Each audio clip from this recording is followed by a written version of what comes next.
Looks like it's time to get started.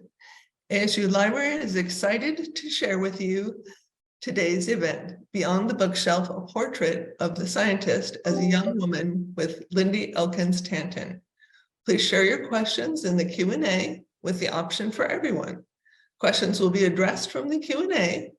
Thank you for coming, and I will now pass the presentation to Joyce Martin, who will share the Indigenous Land Acknowledgement and introduce our panelists. Hello and welcome everyone. I'm Joyce Martin, Social Science Division Head and Associate Librarian at ASU Library. I'm delighted to open this Beyond the Bookshelf event with our ASU Library Indigenous Land Acknowledgement. The ASU Library acknowledges the 23 Native nations that have inhabited this land for centuries.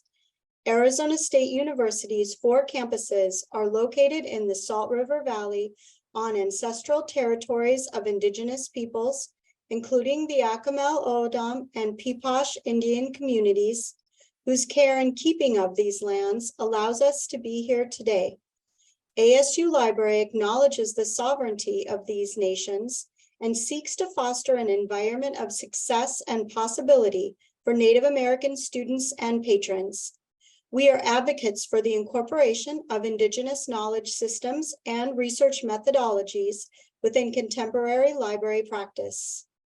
ASU Library welcomes members of the Acamel-O'odham and Peepash and all Native nations to the library.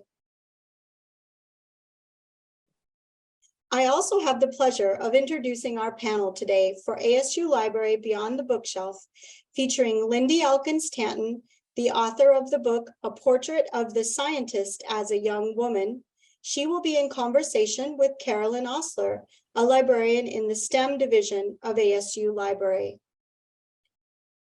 Lindy Elkins-Tanton is a Foundation and Regents professor in the School of Earth and Space Exploration.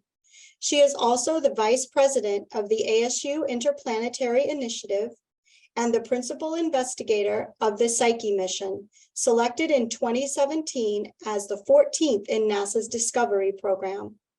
She received her doctorate from MIT in 2002. Her book, A Portrait of the Scientist as a Young Woman, is a memoir of exploration on Earth, in space, and within oneself. Published in 2022, the book is available in the ASU Library as part of our STEM Diversity and ASU Authors featured collections. Karalyn Ostler is our new STEM librarian at ASU Library. She provides research and instruction support to students, faculty, and researchers in the physical sciences. Karalyn has a Master of Library and Information Science and Bachelor of Science in Physics and Astronomy degrees from the University of Washington. Let me turn it over to Karalyn to kick off this exciting conversation. Hi, thank you, Lindy, for joining us to talk about your book. We're really excited to hear more about it. Karalyn, it's so fun to be here. I really appreciate this very much. It's really kind. Yeah, so I mean, your book, it was such a fun read. I mean, it has like all these challenges and stuff you face, which is really interesting to hear, but then also a lot of fun things that you've been able to do throughout your career. But it's a memoir and it spans from your childhood all the way through to being a principal investigator for a NASA mission. So I think we're going to go ahead and get started with some questions, but everybody feel free to put more questions in our Q&A section. But I just wanted to start off asking, the title of your book is A Portrait of the Scientist as a Young Woman, which is a nod, I assume, to James Joyce's Exactly. A Portrait of an Artist as a Young Man. That's right. Can you talk a little bit about, what or who inspired you to write this book and how you came to this title? Well, the title first, I just want to make it clear, I'm not comparing myself to James Joyce. I'm really not. The truth is, I'm just not very good at titles, and I had a title for a long time, which was Change Begins with a Question. And that was its working title for a really long time. But then the editor really thought we could do better. And in the end, it was my fabulous editor, Nick Amphlett at William Moore, who thought of this. And I did think it kind of summarized what I was trying to compare, actually, a little bit of compare and contrast between what it's like for a young woman to grow up and then go into science and work in aerospace, and kind of compared to, say, the Irish writer, growing up in. And so there's nothing explicit about that in the book, but it was a lovely title that my editor came up with. But truly the book, as you know, is not just about my childhood, and as you say, it goes up into my career. And the point of it, like the reason that I wrote it and the way that I'm hoping to connect to people, is that for me, when I read memoirs, a lot of times I feel like it's just like a foregone conclusion. The person is growing up and they've got this path and they're going to end up in this place, which gave them whatever reason to write a memoir. And it seems like kind of clear, like as a scientist, you're supposed to know from the time that you're 7 that you want to be a scientist, and you're just going to go be a scientist. And that is not what happened to me. When I was 30, to be a scientist, I should have already finished my PhD and be in my first faculty position and like going forward. But I was recently divorced, and I was a single mother, and I was dealing with a lot of anxiety and depression, and I was working 2 jobs to try to make ends meet, and did not look like I had all the boxes checked to end up doing something like running a Psyche mission, like I'm doing the NASA Psyche mission, or having this kind of research career. And so I just really wanted to share the truth of the difficult, curvy paths that I think really, honestly, like everybody goes through, even if they're not often told that way in books. And so that's what motivated me. I just wanted to share that people's lives are full of ups and downs, really, and to connect to people that way. Oh, that's great. I mean, as somebody who, was a science major as an undergrad, and, I've gone a slightly different non-traditional career path of being a librarian instead. It's really love that. nice to hear like alternative career paths, and like that, just going away from science isn't necessarily going to keep me away from science, kind of thing. So, I mean, you mentioned, you went to MIT and you were studying science and you got your degree, but then you ended up actually going into more business side of things, away from the academia, and you didn't necessarily pursue your PhD right away. What kind of led you to that decision to leave kind of academic research and science? Complicated. I suppose a lot of 21-year-olds do know really clearly what they're doing, but I didn't, I guess. I was very curious about business because I have a lot of family members who were in business, and like, what is this thing business? I kept wondering. And at that moment, for those of you who were around, like in the mid 80s, like things were getting kind of hot and exciting in the financial markets, and lots of people were going to New York. And I was like, what is this all about? But also, I didn't trust myself to be a good scientist. I didn't have confidence. My experience of science had been both very positive and also very diminishing, I think, especially during my master's degree. I had felt frightened and intimidated and kind of like bullied intellectually, like everything was a test and everything I had to get it right. And like there was so much pressure and surrounded by so many genius people. And so I thought, let me just go try something else and see what this other big part of the world is like. And so that's what I did. And I went to the career services office and got an interview with a management consulting company. And so that's how I started working in business. Were there any skills or lessons that you learned while working in business that you took back with you when you continued on with your career? So many things. I had this, some of the funniest actually moments were coming back to academia when I came back 10 years later into a doctoral program, and people would ask me like, what was it like out there in that cutthroat, horrible, competitive business world? And I would just have to laugh because in my experience, at least, the people in the top competitive research areas in academia are more competitive and cutthroat than the people in business. Like it's a tough world sometimes. And so that seemed to me to be like a misapprehension. And I began to realize based on that actually everything that people do is done by people. And it's not about the topic or the output so much as it is about who is doing it and how they go about doing it. And I suddenly got this idea when I was working in management consulting, how if people could imagine a way that they wanted to work together and imagine a structure that will allow them to do it, and talk about it till everyone agreed, then it would happen, which felt to me, and I wrote about this in the book, of course, which felt to me like magic, because, in the natural sciences, just because you want something to be true, it doesn't just like become true. And so, but when you're working with people, you can make these miracles of teams.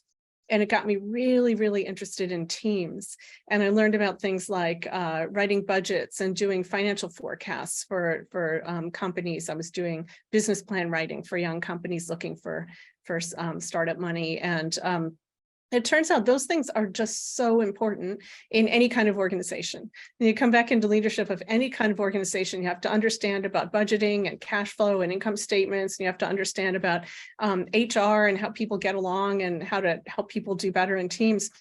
And, surprise, most faculty are never taught anything about this.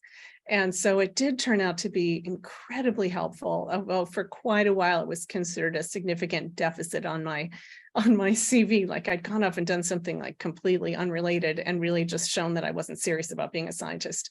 And so I had to kind of minimize it for a while. But now I can proudly say it was really helpful. That's great. Yeah, no, it sounds like something that you wouldn't have probably encountered if you hadn't gone out and done something different. But you did come back. So what led you to that decision to go back to school and pursue your PhD? And this is something I'm not, manufacturing with like 20/20 hindsight. I really remember making this decision really clearly that I wanted to go back and get my doctorate. I'd been teaching for a couple of years at St. Mary's College of Maryland. I was just a lecturer. And oh my gosh, by the way, I was getting paid significantly less than the other lecturer who was a man. And I pointed this out to the department chair when I found out, and he said, well, but this other guy is, he's halfway through his PhD. And I'm like, well, I already have a master's degree. So, but it didn't help. I didn't get paid anymore. But what I did learn was that I really loved teaching and I really loved working with students. And I loved that way that you could always challenge yourself to a bigger challenge. It's kind of like being a sole proprietor, being an academic. You get to run your business with the biggest ideas that you can think of in your own head. And I've gotten a little bit bored of business plan writing. I felt like it was the same challenges with the same founder types over and over. And this is a misapprehension. Like it could have been just as exciting and difficult, but I felt like the more exciting, difficult thing for me was to go back into academia and try to get that final degree and stay in academia. And I figured I wasn't going to be a superstar. I was coming back 10 years too late and with this weird background. But I figured I'd be able to get a job someplace and that I would be able to give myself these challenges that I would really enjoy, because I've always really liked working hard. And it's something that I just encourage students to think about. People sometimes say, well, being a faculty member is too difficult. It's too long hours or whatever. And you could say that about a lot of jobs. But frankly, I think it's a huge privilege to have hard work to do that matters. And that's what I was after. Oh, that's great. Now, it's interesting that you mentioned that you love teaching so much, because I feel like a lot of faculty, they're in it for the research. Like that's why they're, faculty at a university, and the teaching, it just comes with that position. So that's great to hear. And obviously we'll talk more about all of the great things you've done with education, but I actually wanted to hear a little bit more about the research that you were doing with the end Permian extinctions, correct? Yeah, that's exactly right. Yeah. And also that connects a lot with the with climate change and like all the gases and stuff, right? Absolutely. So what is this end Permian extinction? Some people probably know exactly what this is, and I bet a bunch of people have never heard of it. But a long time ago, 252 million years ago, so long ago, there was an extinction event on Earth, much bigger than the end of the dinosaurs, and long before that, that was the biggest extinction that Earth has ever survived that we know of. Something like above 94% of the species in oceans went extinct, and more than 70% on land went extinct. And I started studying this when I was in graduate school. And of course, I was not by any means the first person to study this. It had been known for years, and hundreds of people had written papers about it. Everybody wondered about it. And there were all these different ideas about how possibly it could have been formed. And I just thought to myself, how can we not know what caused this extinction? And then it the same time, more or less, because it's really hard to know, 252 million years in the past, there was a huge volcanic eruption that happened in what's present-day Siberia. It's called the Siberian flood basalt. And so this flood basalt, what is a flood basalt? A flood basalt is a kind of volcanic eruption that is not actually happening on Earth right now. The most recent one was the Columbia River flood basalts, for those of you from Washington. There are these layers and layers and layers of lava that flooded parts of Washington. And that was about 15 million years ago.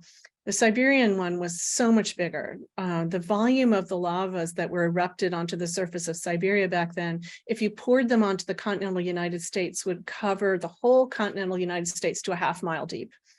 So you might ask yourself, how could that not be the cause of the extinction? That's one of those like duh moments. Like, of course that caused the extinction. But flood basalts are thought to be really calm, what are called effusive eruptions. The way Hawaii mostly erupts, where the lava just, you don't want to be touched by the lava, but you can go look at it and go home and you haven't died, you know, if it doesn't run you over. And so that's the kind of eruption Siberia was supposed to be. So how could it kill animals and plants and all over the entire world and through all the oceans? Like, nobody understood this. And there were lots of ideas, but no proofs. And so that's what we set out to find out. Could we know what caused the end Permian extinction? Was it these flood basalts? Coincidence or causality? So that's what we set out to do. And we had a team of 30 scientists from 8 different countries and a whole bunch of grad students. And we worked on it for about 6 years. We had an extension. I went on several, 4 field expeditions to Siberia, and I think our team did another one that I wasn't on. And then other parts of the team were all over other parts of the world. And in the end, we were really able to nail it. We got the timing. We did the age dating of the uranium lead, dating system on these. I'm doing this little thing with my hand, like I'm imagining minerals in my hand, rock minerals that we collected in the field, showing that in fact the eruptions started. About 90% came out very, very fast. Then the extinction happened all over the world, and then the eruptions gradually tailed off. And so we knew the eruptions came first. Then we were able to show through some very amazing kinds of investigations that we learned mostly from other talented people who had invented them, and then we applied them to this location. We were able to figure out what gases had been released by these lavas 252 million years ago that went into the atmosphere. And the first thing that was discovered by part of our team, this wonderful people in Norway, Sverre Planka and Henrik Svensson, was that the lavas came up into the crust, the rocks that people would walk around on in Siberia, and heated up those rocks. And those rocks were special kinds of weird rocks, and they gave off chlorofluorocarbons. The same things that are refrigerants in today's industry, things that we know destroy the ozone layer, that we have got laws about.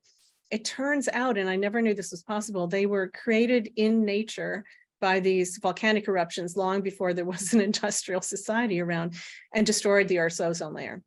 And then there was a huge amount of carbon dioxide and a huge amount of sulfur dioxide. So acid rain turned the oceans to lemon juice, and the ozone layer was destroyed, and temperature went way up with CO2, and it caused a global extinction event.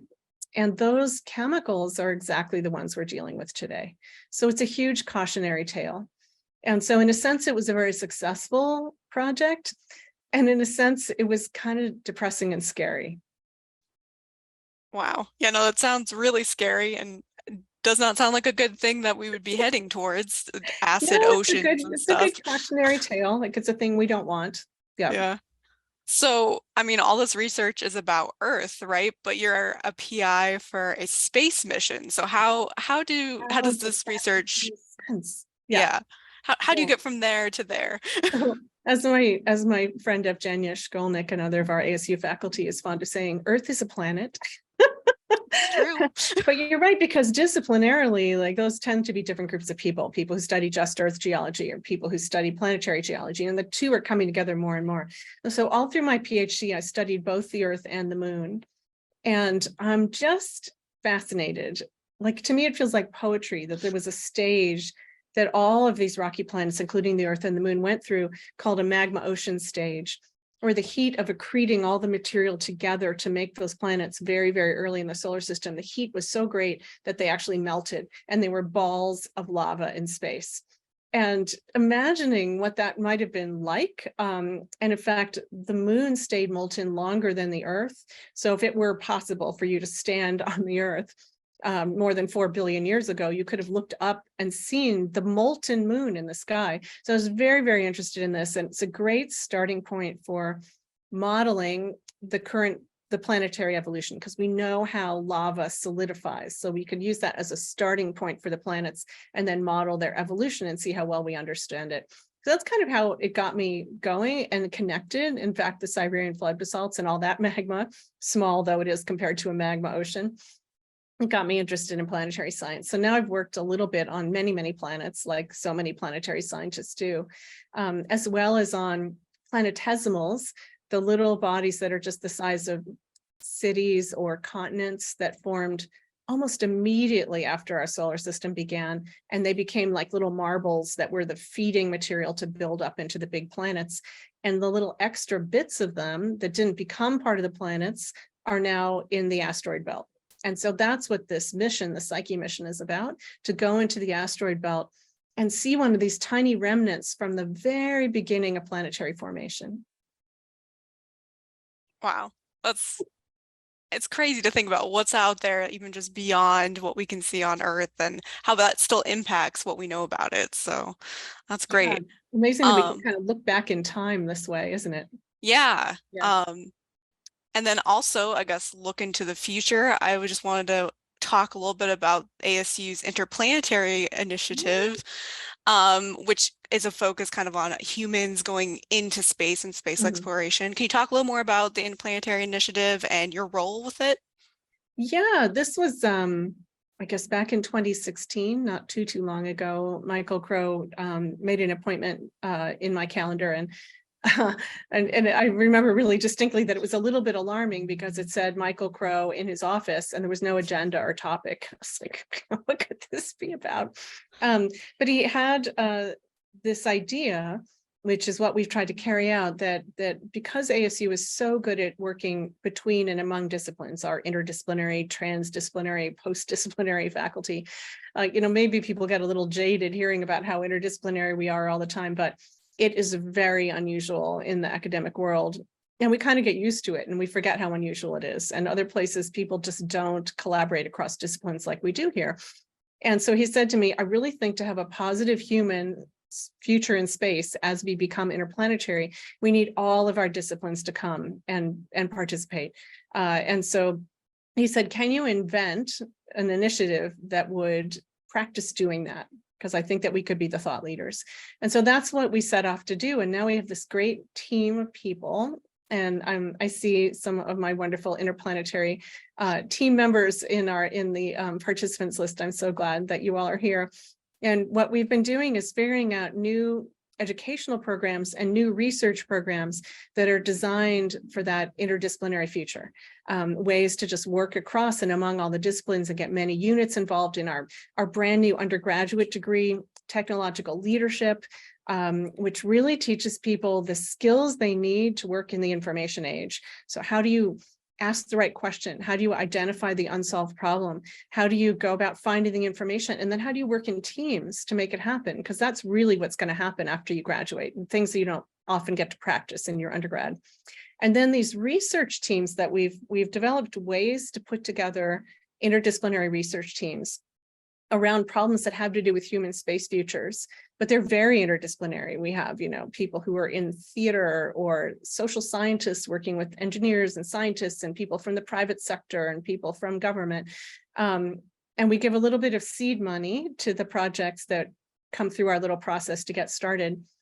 And one way that we measure success is that as these projects continue and get a little early milestones done, they go out after grants or philanthropy or contracts. And so far they've brought in 8 times more money than we use to seed fund them. So we're at 8 times return on investment on these. And so really what we're trying to do is develop the processes that allow people to think across disciplines about human space futures. And it is super, super fun, and everyone is invited to participate. Wow, that's Yeah. so cool. That sounds really fun too. I know I've worked with a couple of the classes and that Good. have been associated with those programs, and it's always interesting to see what the big question of the class is and Right. who is involved. Like I did one with astrobiology and art this That's such a semester. great So class. yeah, it was great to talk and see kind of what they're doing. So, I mean, I guess going back to, this education aspect of it, you have a passion for education and transforming the system in which all students can thrive.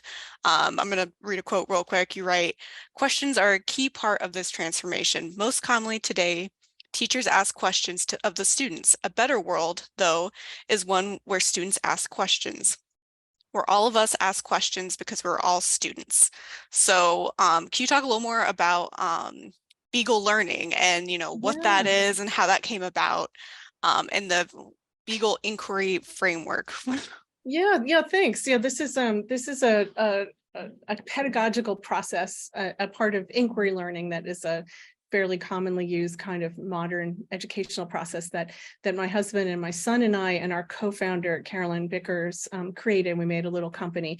The idea was, we are not, all right, let me just back up for a second. Say 100 years ago, before the information age really bloomed, and before that, we would go to educational institutions with our hands out saying, please give me information, because that's where you could get information. But now information is everywhere all the time. And so what we really need to learn is, how do we access it? How do we use it? How do we understand biases? How do we form opinions? And then how do we put together all of our information in our heads to come to an answer that helps us in some way? And so what we're trying to do with this process is actually teach people how to learn and make them also be metacognitive, that make them think about the way that they're learning and the effectiveness of their learning. So we've been doing this now for almost 10 years in the classroom, and it's really, really successful, I think, in giving people, students, ownership over their process of learning. And so they learn how to ask better and better questions. In fact, we have a rubric that trains people how to ask better questions, and they put together their own understanding of a landscape of knowledge, and they share it with each other.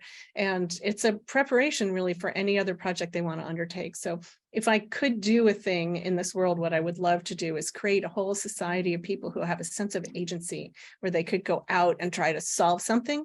And this is one little process that we've tried to create to help that happen. Yeah, no, that sounds like, yeah, like such a different way of learning that, lends to this idea of questions and asking them and that being okay.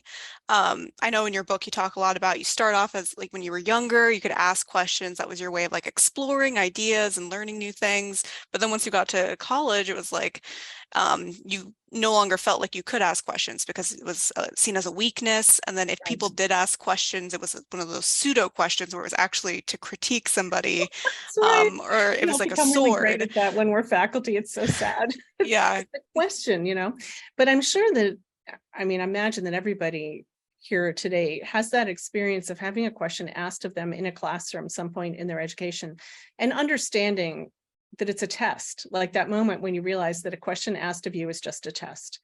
But really, like in the real world, as I would sort of say, if you're working in a team, if someone has the answer to something, they share it because everyone needs that answer to move forward. And if you don't have an answer and you need it, you ask the question. And so we try to convert the classroom to a place where the teacher isn't secretly harboring all the answers and holding them back from the students until they're worthy. But in fact, everyone is sharing everything that they know and trying to move forward together, to mimic working in a real team. It's great. It's great to have like an environment for a student, because I remember being a STEM student and feeling like I should have already have learned everything Right. before starting the Right. program where they're supposed to be teaching me things, which makes it hard to learn that way because you're really does. afraid to admit that you don't know something. And especially if you're somebody who's not traditionally seen as a scientist, you Isn't don't want that to the see. weirdest thing? The weirdest thing, that you're made stupid for not knowing things, made you feel stupid for not knowing things when you're Yeah. literally going to learn the things. Yeah, like that's the purpose Yeah, of it's the being there. purpose. That's why you're there. Yeah, and Ugh. actually, having frightened students is so really unhelpful, because if they're in a sort of fight or flight mode, they can't learn anything anyway. It's like neurologically not possible. So it is very self-defeating, I think. Yeah. Let's see. So, I'm gonna go ahead and talk a little more about, since we've already mentioned, maybe not feeling like we fit necessarily with being a scientist. You talk a lot about, in your book that you're seen as a woman and you're seen as a scientist, but those are kind of separate roles that don't necessarily fit well together. So, I'm going to go ahead and read a quote because it's just a really great quote. I think that kind of goes into this, because at the Carnegie campus for the Department of Terrestrial Magnetism, you encountered distinct challenges, and you write, I was getting over my own internal conflicts of whether or not I could lead, and every day I felt clear about leading as my own person and not in the mold of someone else. Reactions and actions, like the use of their honorific doctor, made it clearer all the time, like the box of sand shaken until the buried stones emerge on the surface. That every adult is conflicted, at least subconsciously, about the roles a woman could have. So can you talk a little more about like having those two separate roles, and if they ever came together in you to feel like it was one identity? Yeah, and it was so, that's a very genuine and heartfelt feeling. It really is how I felt for a lot of my career. And I do feel a little bit embarrassed about it because it's kind of trite, like it's trite to say it's hard to be a woman in science, or, it's hard to be a person of color in science. And all these things are true. And some people did not feel that bifurcation and that difficulty, and like I just applaud them. And for whatever reason I did, the implicit bias that's around us in society did affect me, and I felt like I had some kind of image in my mind of what a leader of a big scientific institution should look like, and that person was male. And I had to get over my own feeling of that and realize that I was now that person. and so I did pretty rapidly kind of realize that the best way that I could be a leader would be to be my most genuine self, and the most authenticity I could bring to it. My really heartfelt values, my best efforts, like that was going to make me a better leader than if I was trying to pretend to be something that I wasn't. But I have to say that I did not really feel like I could self-identify naturally or like unconsciously as a scientist until much later in my career, like in the last decade. And so that was just me overcoming my own internal barriers, but I bet other people have them too. Yeah, no, I mean, it seems like a very familiar feeling Yeah. about feeling that way. But I know you have a couple times in your book where you're, I think it's still when you're doing your undergrad and you are working with faculty with their research, and you have those moments where like, wow, I feel like a researcher, I feel like a scientist. Yeah. But so I assume that holding on to that kind of feeling and trying to live that kind of throughout throughout what you're doing daily seems like probably a good strategy, right? Is there anything It else? would come and go. It would come and go. And I would say this is something I really feel very strongly. And I talk about gender in the book because I feel like a lot of my own implicit bias and those around me was around gender. But I honestly think that what's inside of us, the invisible parts of us, are really what determine our levels of confidence and how we feel about ourselves and how we interact in the world, and whether we sit at the table and make our voices heard, more than our gender, the color of our skin, or our socioeconomic background, or something that's a little bit more detectable to other people. And so I don't mean this to be about men and women. What I really mean this to be about is making a space for anyone who needs a bit of help to find their space for whatever reason, regardless of what they look like on the outside. It's really what help they need on the inside that matters. Yeah, and I think that's a great way to think about that. Yeah. Let's see. I think we can go ahead and maybe shift gears back to maybe the Psyche mission again, because we keep mentioning it. But one of my favorite parts of the book was when you were describing the process of the proposal, and especially the second round, all of the things you had to do to make sure that everything was perfect and that you wanted them to choose your missions, could, go and see Psyche. So can you tell us a little bit about more? I mean, we've talked a little bit about what Psyche is and what is the Psyche's mission? What is the mission of the mission? There we go. Right. Right. So this is a robotic spacecraft. In fact, if you can see over, whoops, pointing the wrong way. Where am I pointing? Here we go. Over my shoulder.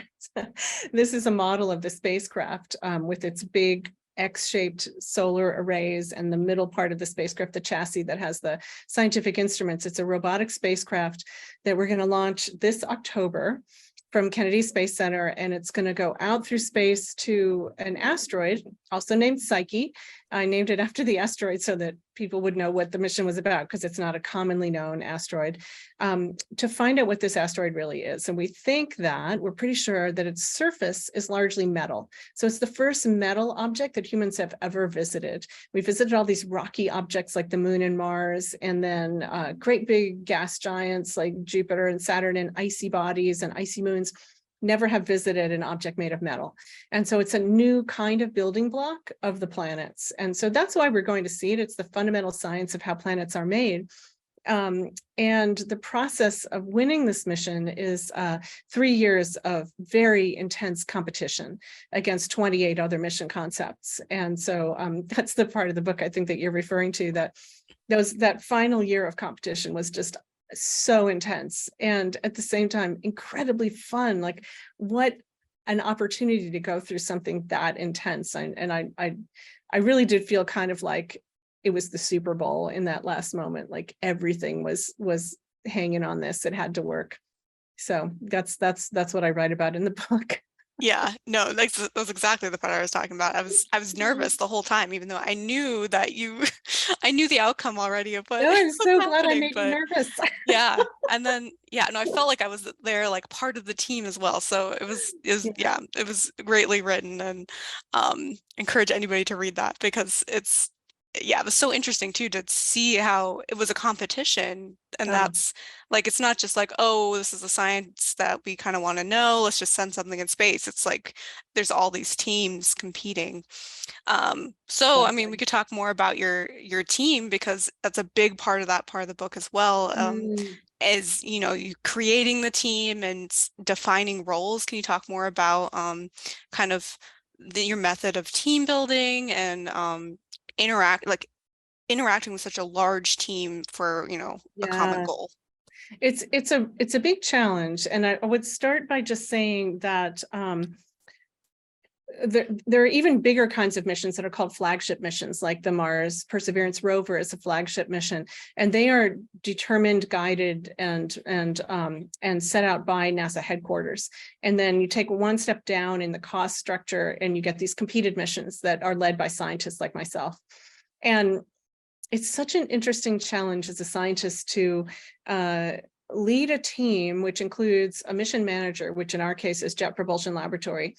They've run every flagship that's ever existed. They know how to run missions. They know how to run missions by themselves. And then, so it's Jet Propulsion Laboratory and an industry partner, which is our great partner, Maxar, up in the Bay Area. And then many other partners that make instruments, partners that are science partners, universities, and so literally dozens of other organizations. And so trying to connect to all of them and make them feel like a united team, it's a beautiful and virtually almost impossible challenge at the same time. And so I had this vision that we were going to have the world's most transparent team, where we were, when we went to reviews or presenting to headquarters or something, we would always be telling, here's all the stuff that's going well. We can talk about it if you want. Here are our challenges. This is what we've been trying to do to fix them. Would love any of your support and ideas, so that we're just kind of like radical candor for the team. And then really within the team, I thought an extremely important aspect was to have a positive, supportive team culture. Lots of teams throughout the world in any industry you can think of are kind of top-down teams that are a little bit rigid, and maybe they have some bullying elements. And oftentimes the junior people don't speak. How many times have any of us come into a meeting room in the conference room, and the people who think of themselves as leaders all sit at the table, and the people who don't expect to ever say anything sit against the wall? And so the truth is that when you're building a spacecraft, or like any other project, the authentic person who is actually doing the piece of work is usually the person sitting against the wall. Like, they're not a manager, they're literally doing the work, and they are the person who knows, is it going well? Is it not going well? What's the big challenge? Did something break? How do we know if it's going to work? So those are the people you need to hear from. And so creating a culture where people who are in junior vulnerable positions feel like they can speak up is completely critical to mission success. And I had been told sometimes earlier in my career that like a positive culture where people are nice to each other and listen is kind of a luxury. It's like a sign of weakness if you need that. But of course, it's not. It's literally a way to reduce risk, and it's literally a way to create success. And so we had been pretty successful in making a team that was that way. And then last year, after the publication of the book, we realized we were not going to make it to launch in August. We were supposed to launch last August. And I can't even express adequately in the amount of time we have how traumatic that is. You have hundreds of people, 500 or 600 people working as hard as they can, working extra hours, giving up family time to make it to launch, because it's everything to make it to launch. And then you have to, first of all, be sure that you're not going to make it, that there's really no way. That's not so easy to really know. Like, it's not like some giant piece of hardware broke and we knew we couldn't possibly fix it. It was a software problem. Could we finish the software and test it in time? We finally decided we really couldn't. And the part of the team that was working on that software and that testing, in fact, had not been given this culture I was talking about. And they were silenced by 2 layers of management who did not authentically transmit the concerns of the team. And those team members also didn't have a super experienced person there who'd done it before who could really point out the issues. And so they went through stresses that were just unreasonable for humans to have to go through. Stress can be a positive thing. It can make you stronger. But if you are like impotently raging against something that you can't change, it's devastating. And so that's what we all went through last year. And we had 4 months of a big review board, and we had to reschedule and rebudget and go through what's called a continuation or termination review at NASA headquarters with 90 people deciding, will we continue the mission or will we terminate it?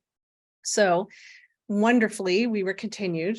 The team is back on its feet. People are amazing, and we're going for launch in October. So keep your fingers crossed for us. But I will just say that of all my, life experiences on the professional side, this was definitely the most painful and most stressful and most difficult year of my life. But also, as you might well imagine, the biggest learning experience. Like, what kind of crazy ego did I have to think that I could go into other organizations and change their culture? That's really hard to do.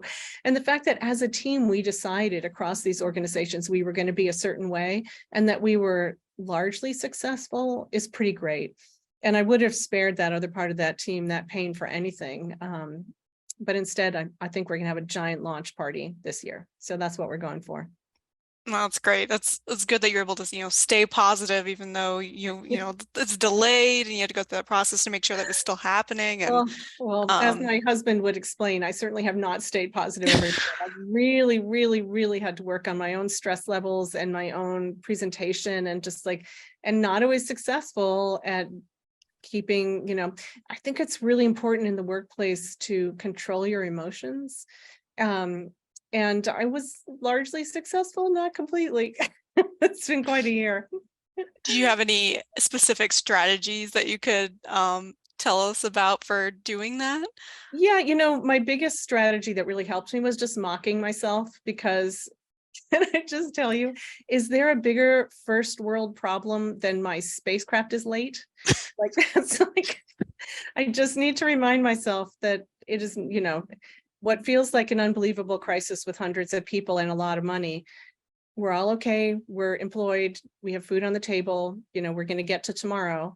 And so just taking a deep breath about personal, professional tragedy is an important perspective. And so that did help me just to like remind myself that I just should not get wound up, that we're going to do our best and we're going to be okay. That's great. That's all you can do, right? Okay. I think that we're actually probably going to open up to some audience questions. I don't know if Eric wants to help us with that. Hi there. Yeah, we do have a few questions that have come in from the audience, and I was gonna do these in order, but this last one that came in is actually right on point with what you were just talking about, Lindy, and that is, what do you do to decompress? And also, as a multidimensional woman, what do you do to stimulate your creative thinking? Oh, that's so nice. Yeah, first of all, thanks so much, everybody, for coming to this. I really appreciate all the participants. It's lovely. I would say that if anything, I have almost too much creativity in my life. I think most people understand that science itself is an unbelievably creative thing. You always have to be thinking of an explanation that nobody's thought of before that could possibly explain what you're seeing. And so you constantly have to be creative. Figuring out ways to help teams do better is also very creative. So these are all sort of forward-looking things, like how do you change the future? And that's where a lot of creativity comes in. But I would say that to decompress, I really like going for long walks. And something I write about in the book is that 8 years ago I went through ovarian cancer, and I'm still all clear, which is amazing. And the cancer itself did not cause me a lot of problems, but the chemotherapy was like really devastating. And so getting back to the point where I can really take very long exercise walks feels great. And I do a lot of thinking on those walks. I kind of will prime myself with a question, then I'll go walking off, and then suddenly something will come to me out of my subconscious. And the other thing I love to do, frankly, is write. I find writing to be really decompressing and lovely. And this will probably never see the light of day, but I'm writing a novel now because it's so much fun. It's so much fun. And I do find it a lovely escape from other things. So those are some things I do. And there's lots of little hobbies around the place, but those are the main ones, I would say. Wow. I like the idea of starting with a question when you go for a walk and just having something to think about there. This is something that actually I will have to ask you, Karalyn, to help me find sources about this. I've just found a couple so far. The fact that our unconscious mind can solve problems for us is amazing to me. And it absolutely does happen. So you kind of read your problems. If you're a student, you read your problem set, then you go for a long walk, or you just don't think about it and you go to sleep. And the next day, the thing it pops into your head. Like our brains are amazing. Yeah. Yeah. All right. Anna asked very early on, she'd love to hear more about your childhood as you talked about it in the book.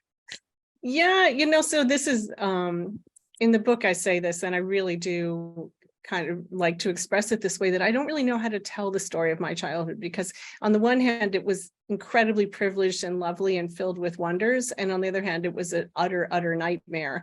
And I really wonder, I mean, I've never really asked a group of people, but I'm really wondering whether a lot of people might also have that same kind of feeling, like they could tell their childhood in different ways. So on the one hand, I had a stable family relatively with food on the table and a nice place to live. And I got to ride horses, which is what I wanted most in the world, and be with dogs. On the other hand, I suffered repeated sexual assaults when I was a very little girl. And of course, very, very sadly, that's not as uncommon as it should be. And, forgive me if this is hard to hear, because I'm sure there are plenty of people with us today who've been through this. And for me, the big effect was that I just had tremendous PTSD until I was in my early 30s. And it wasn't until my late 20s and early 30s that I really got the kind of therapy that helped me figure out what was going on, and really, really cured that to an astonishing degree and kind of returned me to a state of stability. But that was like, in a broad brush, like the story of my childhood. It was these two things that together really made me who I am, for better or for worse. So maybe that's kind of what Anna was asking about. But if there's something more specific, I'm happy to tell anecdotes or whatever. We used to go fossiling around the shores of Cayuga Lake, and my little Welsh pony that I loved more than anything in the world. Actually, Lindy, there is a question in there about an anecdote from the book, and it was the story about Victor Radko talking Oh. about his cat. And it was just, was it dead? Was it in Belarus? Can you explain that to, as they my called God. themselves, Yeah. the befuddled reader? That was so hilarious to the befuddled reader. So back in, was it 2006? I hope that's right. I'm not sure. I'm remembering correctly that the very first time I went to really northern Siberia with a field team, and we were in a town called Norilsk up above the Arctic Circle, getting ready to go out and look at rocks. And we got invited to have dinner at the house of the Siberian geologist, as he's called, like the head geologist for the equivalent of the USGS in Siberia. And I had been studying Russian for a year at Brown University as a postdoc, trying to get a very little Russian. And so we went to his apartment in one of these concrete high rises that happen in Russian cities.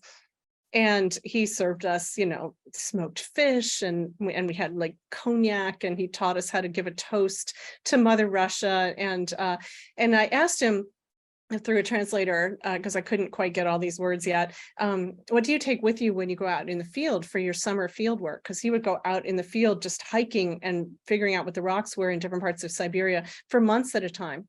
And he said that he took his tent and his fishing rod and his gun and his cat.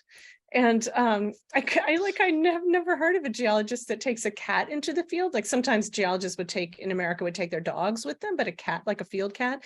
But, Russians love their cats, and I guess they have a little different relationship, at least in some cases. So this guy would take his cat, and his cat would run along with him in the field and sleep in the tent with him and stuff. So flash forward, 4 or 5 years, and we met again, and we were all having dinner at a restaurant, and I asked my friend to ask Victor how his cat was, and Victor shouted something back across the table, and my friend said, "Oh, it's so sad that the cat is dead." And then Victor yelled something else, and he said, "No, the cat is on vacances." So he was like mixing up his French and English and Russian. My friend who was translating, like, the cat's on vacation. The cat's on vacation. I said, "What?" And he goes, "Yeah, the cat's on vacation in Belarus. He's not dead. He's on vacation in Belarus." And then he himself was like, "What? Victor, what? Your cat's on vacation?" Turns out, yes, the cat was not dead. The cat was on vacation in Belarus with Victor's wife. And so this was just like the mystery cat. And it was a little moment of hilarity of translation and just trying to understand another culture where even when you got the translation right, you couldn't quite believe it was true. So Victor Radko, wonderful, wonderful scientist with a great cat who goes on vacation to Belarus. Wow. Fantastic. Marlene has a question, and that is, what do you hope to find from the Psyche mission? So we are hoping primarily to find out what Psyche is. What is this asteroid? So we think that, as I was saying, that it's mostly metal on the surface. So we suspect that it's the part of a metal core of a little tiny planet, just like the Earth has a metal core and Mars has a metal core. Well, we are never, ever going to go to the metal cores of Venus or Earth or Mars or the moon. It's just way too deep, way too high temperature, way too high pressure, never going to happen. So what we hope is that Psyche is a little part of a very early farming core that had its rocky parts knocked off it, and that we'll actually get to see a metal core the only way that humans will ever be able to see it. And so we're going to learn about fundamental planetary building. And I will tell you that Jim Bell, faculty here at ASU, is running the imagers, the cameras on this mission. And he and his team have already built a pipeline such that the images, when they come in from those cameras, are going to be put on the internet within a half hour of our receipt. So we're not going to hold them to ourselves or edit them or comment on them or censor them in any way. Everyone in the world is going to be able to scratch their head over what this thing looks like at the same time. I think that's how science should be. That's awesome. Judy has a question, and that is, what strategies have you used in attracting corporate partners? Judy is a wonderful, wonderful person who has done so much with ASU and has volunteered and helped and supported both Interplanetary and Psyche missions. So it's so grateful for Judy. part of attracting corporate partners, I feel like, is just connecting with individual humans. So it's just like a human to human connection. So we have big events for Interplanetary where we invite corporate members to come and join with us and see what we're doing and have dinner together and talk about what we might do. And then, of course, the resources of ASU, connect with students in the Interplanetary Initiative lab. We have this beautiful lab in Sun Devil Hall where we can do projects with outside partners. And so I think really everything comes down to personal connections. And so that's a lot of what we've done, is just try to build up that personal network. Is great. I'm going to have to read this next one just verbatim because it works. It says, "Hi, Lindy, it's Lindy. I really appreciate what you said about not being afraid to ask questions and the importance of working in a group. For me, Feynman was the physicist who really sparked my interest in physics and staying curious.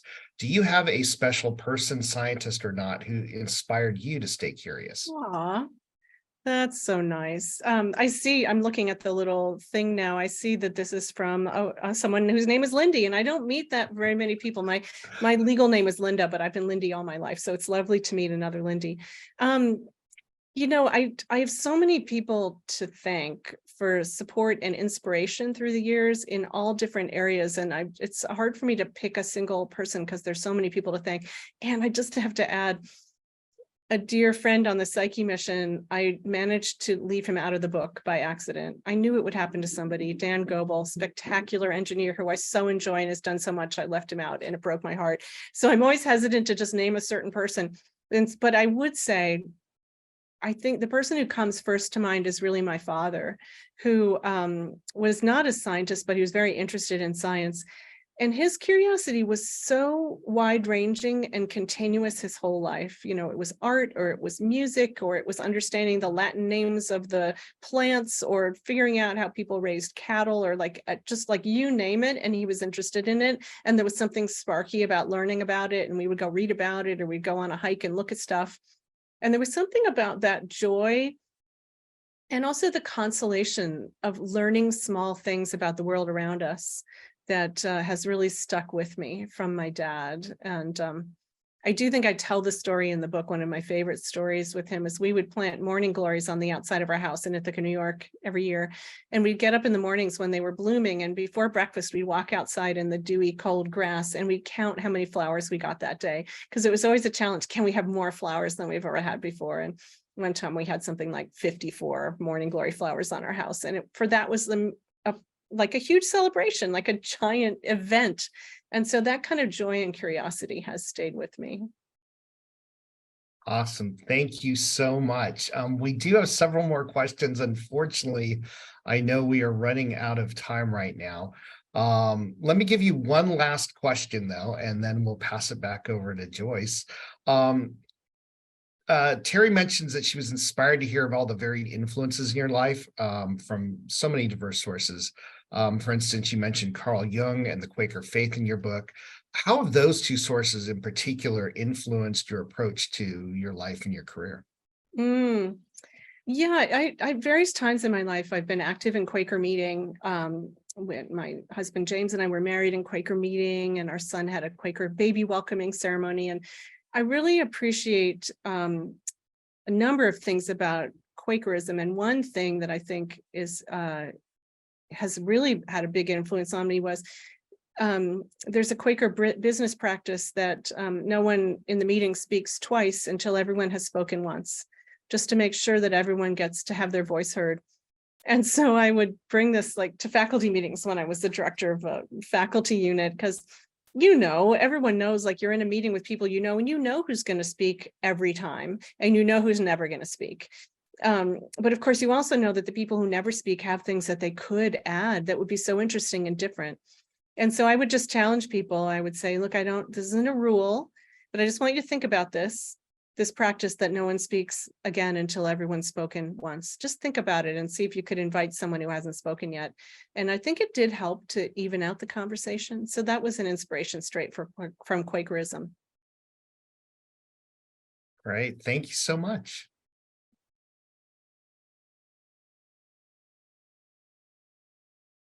Wow, this was a wonderful conversation about a wonderful book. ASU Library would like to extend a big thank you to Lindy Elkins-Tanton and Karalyn Ostler for bringing their energy, enthusiasm, and expertise to today's event. We would also like to thank all the participants for attending today. Today's event has been recorded and will be available on the ASU Library YouTube channel. You will receive a post-event survey, and we would appreciate it if you could take a couple minutes to share your thoughts with us. Thank you all. Thank you so much for this. I'm really grateful. Thanks for your time, everyone.